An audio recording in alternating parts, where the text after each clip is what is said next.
भाई आपके सिर्फ 5 मिनट लेने वाला हूँ मैं, ये टाइमर स्टार्ट कर दिया है और 5 मिनट्स में आपको ये बता दूंगा कि कम्प्लीटली एक डिवाइस में आपको क्या चेक करना चाहिए बिफोर बाइंग अ लैपटॉप। तो सूरज भाई इधर आ जाओ। सबसे पहले तो आपको टास्क मैनेजर खोलना है। मैं दिखाता हूँ टास्क मैनेजर खोलते कैसे। यहाँ पे गए आप, टास्क मैनेजर आपने टाइप किया, परफॉर्मेंस में गए, CPU में आ गए सबसे पहले आप। तो AMD Ryzen 7 का प्रोसेसर है इसमें, ठीक है, 4800U। अब मैंने आपको अभी एक शॉर्ट वीडियो में बताया है कि U प्रोसेसर जो है आपका एक्सेल एंड क्रोम सारे काम कर लेगा। P प्रोसेसर आपका जो है वो U के भी सारे काम कर लेगा और फोटोशॉप कोडिंग एक्स्ट्रा कर लेगा वो। और H प्रोसेसर जो है वो आपका एडिशनल गेमिंग भी कर देगा, और U और P का तो काम करेगा ही करेगा, ठीक है।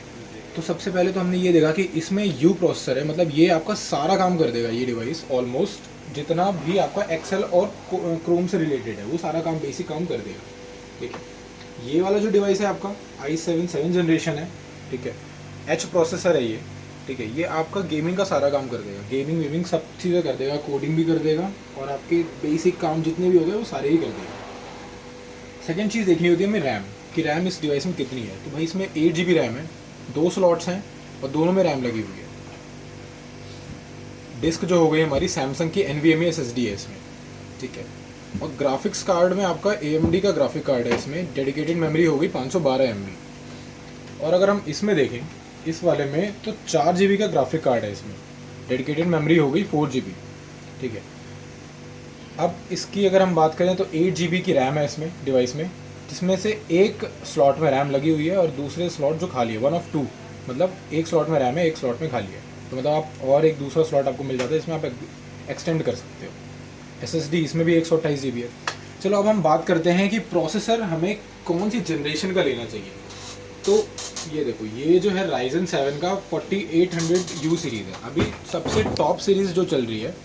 एक बार इसको फोकस करना शुरू करें, जो 4800U सीरीज़ है ना। तो ये 4800 जो सीरीज़ है अभी ये 4 जनरेशन का प्रोसेसर है Ryzen 7 में। Ryzen में आपका अभी 7 जनरेशन लेटेस्ट चल रहा है।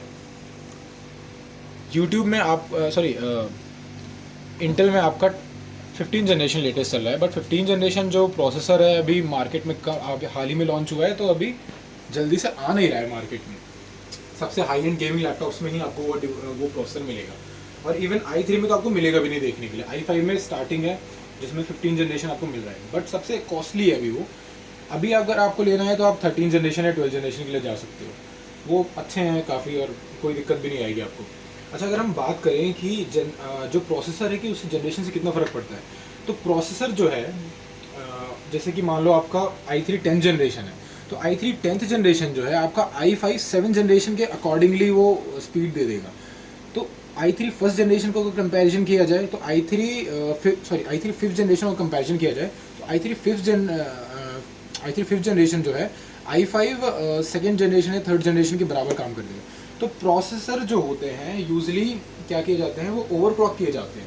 जैसे कि ओवरक्लॉक शायद मैंने गलत बोल दिया। आप मान के चलो कि प्रोसेसर सबसे एक्सपेंसिव प्रोसेस है प्रोसेसर्स को बनाना, ठीक है। तो जैसे i9 प्रोसेसर अगर आपका बनाया गया, तो अगर i9 प्रोसेसर को बनाते हुए अगर उसे कुछ कोर्स ख़राब हो जाते हैं तो उसको लॉक करके उसको i7 प्रोसेसर बना दिया जाता है। तो ये एक बेसिक मेरी अंडरस्टैंडिंग है जो मैंने अभी तक पढ़ा है। तो ये किया जाता है बेसिकली, क्योंकि जो एक लैपटॉप में प्रोसेसर सबसे ज़्यादा एक्सपेंसिव चीज़ है, तो वो देखना बहुत ज़रूरी है आपको बिफोर परचेजिंग अ लैपटॉप, कि आपको कौन सा प्रोसेसर सूट करेगा, आप क्या काम करने वाले हो। अब जैसे इसमें U सीरीज़ प्रोसेसर है, अगर मैं इसके कंपैरिजन में देखूँ कि ये H सीरीज़ है, तो सबको लगेगा कि भाई ये H सीरीज़ प्रोसेसर है तो गेमिंग बहुत अच्छी कर देगा, बट ऐसा नहीं है। ये लेटेस्ट है, ये 4800 सीरीज़ i7 7th जनरेशन से लेटेस्ट है। तो ये जो है डिवाइस आपका बेसिकली इससे ऊपर काम करेगा, है ना। तो ये 2-3 चीज़ें आपको देखना बहुत ज़रूरी है, प्लस आप और भी चीज़ें देख सकते हो डिवाइस के अंदर की डिवाइस की बिल्ड क्वालिटी कैसी है। बट मेरे ख्याल से आप अगर इंटरनल्स देखो डिवाइस की तो ज़्यादा मैटर करते हैं। तो आज हम